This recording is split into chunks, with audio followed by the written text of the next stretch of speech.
Today, folks, as I re-begin the journey of contributing the whopping $171,000 of contribution room I have in my tax-free savings account, I want to update you with the stocks that I just bought here today in 2024 to show you what I actually put in my TFSA. But we'll also take the broad view of the portfolio today, worth around $203,000. And if that is a conversation you'd appreciate, damn it, as always, just hit that like button. But getting into the broad view first and foremost, and I'm sure what most of you are going to be intrigued by, is the individual positions that I recently took on. Now, the first stock and the always first to go stock I'll be buying will be VOO. I want to always keep VOO at over 50% of the entire portfolio value. So I did pick up some shares in that today, but I also bought HBNK, the Horizons Equal Weight Canadian Bank ETF, which I'm going to discuss how I came to that conclusion. And then I also bought some Google shares, as mentioned, a stock that I've been meaning to buy for quite some time now, and Google being the only individual large cap position in the entirety of my portfolio, giving me still around 7.7% cash. Over time, as the portfolio scales, I really want to keep cash at around 5%. That's because I already have an emergency fund that is not included in this cash sitting here.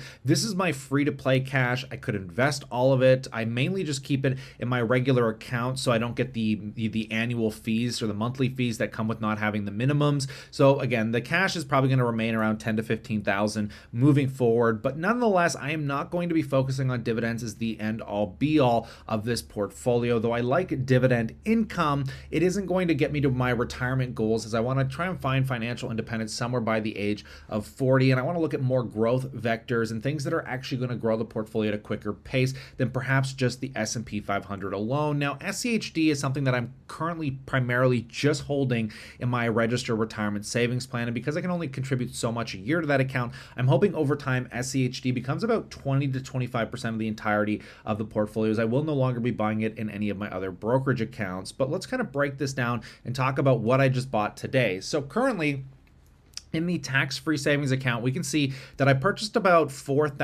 around $4,000 worth of the Horizons Equal Weight Bank ETF. I purchased, which equated to about 191 shares, Alphabet 36 shares, and the S&P 500 about 10 shares. And keep in mind that the U.S. account positions are equated in U.S. dollars. So if we converted it to Canadian, it would be about $10,000 or around $9,300 that I invested in the U.S. today, with Google being one of the largest chunked positions that I purchased at around 5,000 US.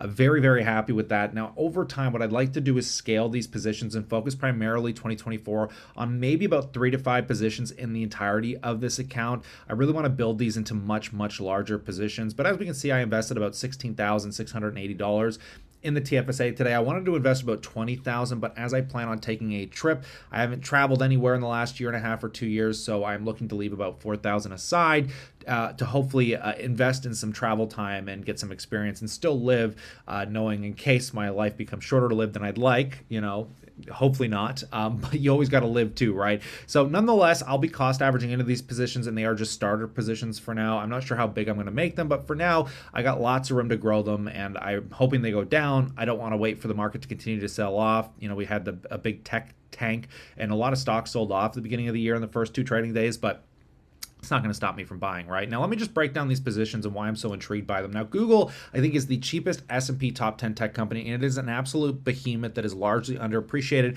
And I have some speculation on why it hasn't been able to hit all-time highs, whereas companies like Apple that aren't performing nearly as well over last year are sitting at an all-time high, and same with a lot of other companies. Like even Amazon's a good stock, and I don't know why it's not near its all-time high, but Google specifically, and what intrigues me the most about it, there's so much news about what Google's paying Apple to be the #1 search engine on iPhone and Safari. Now, what makes me most intrigued by this is if Apple ever decided to drop Google, I think the stock would miserably tank. It's probably one of the biggest risks that's being priced into the stock. But I think what you have to understand is if you read into this, basically they testified during the trial that Apple has considered everything from buying Bing to building its own search engine, but worries about both, or basically about competing with Google and losing its deal.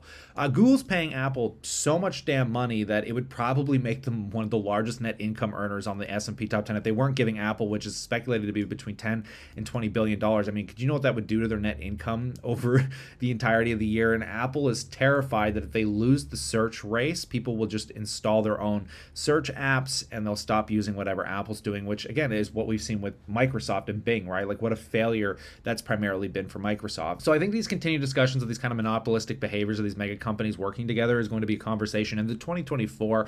But honestly, when you look at Google as a whole, with my fixation on YouTube being that there is no streaming service that is premier as YouTube, and I've heard everything. Oh, Netflix makes banger like blockbuster hits and blah. I don't care. I only care about the bottom line. And the fact that, YouTube is generating billion-dollar brands like Mr. Beast, and YouTube doesn't have to create any of the content and they just do a shared advertising platform. It is the best entertainment media business model that has ever emerged in the 21st century. And I think it has a long runway ahead of it for the time being, as it's also one of the number one search platforms, being YouTube.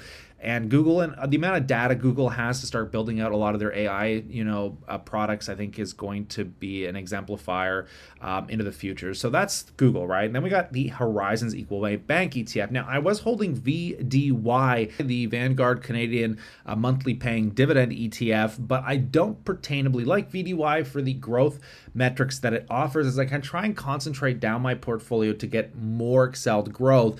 We know that the banks have been one of the best performing sectors and continue to be in the entire Canadian economy, and they've been hit pretty hard over the last year, and I think it's presenting one hell of a buying opportunity. So if I believe that's where the opportunity is, I don't want to too broadly diversify the portfolio, and for now my Canadian exposure will exist in this Equal Weight Bank ETF. And honestly, this is an incredible ETF that is saving me a lot of fees, because my big problem is I have to pay a $10 commission on every buy and sell. So let's just presume that if we take a look, I purchased about $4,000. Let's say I were to put $5,000 and I bought the 5 biggest banks. It would cost me $50, which would be 1% of the entire investment that I would have made. And that 1% fee is pretty high, considering, even outside of HBNK, I could have just bought ZEB, the other, BMO's version of the Equal Weight Bank ETF, and I've only paid a 0.25% management fee, which means, over that entire, diversification of buying the banks individually, it would have costed me, this would have been 4 years of that fee, baked in just to the commissions, right? So I really wanted to utilize one of the ETFs to avoid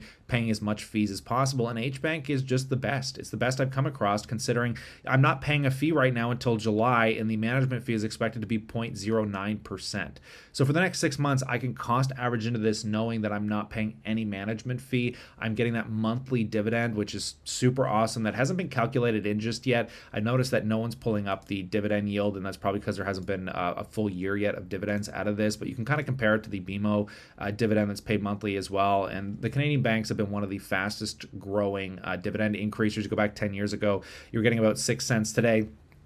You're getting about 14 cents out of ZEB on a monthly basis, so you're talking about over a doubling in 10 years. The banks have also largely outpaced the Toronto Stock Exchange, so this is where I'd prefer to focus most of my money in the Canadian economy, with maybe a hand select companies like I've been talking about with TELUS and maybe some of the utilities, but I'm not there yet. Right now, I just want to build out this bank ETF and try to get some of that excelled performance within my portfolio. And then again, finally, and on the end all be all that I will always be cost averaging into at this point, just to keep myself on track with the markets, is the S&P 500's VOO.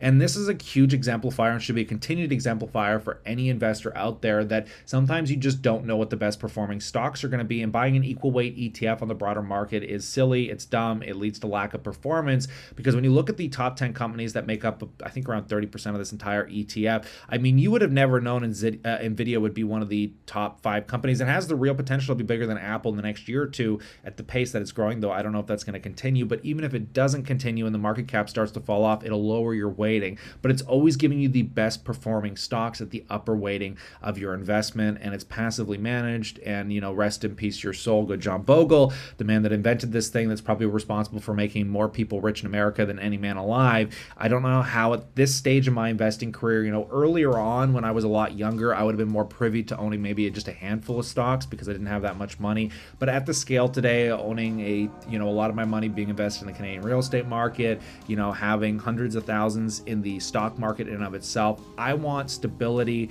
and I'd rather take lower growth knowing that I have a higher likelihood of an early retirement than taking a higher growth vector knowing I could blow that up. So I feel like this is a very healthy portfolio for me, and I hope you look forward to joining me on my financial independence to perhaps one day retire early. So consider subscribing for future updates.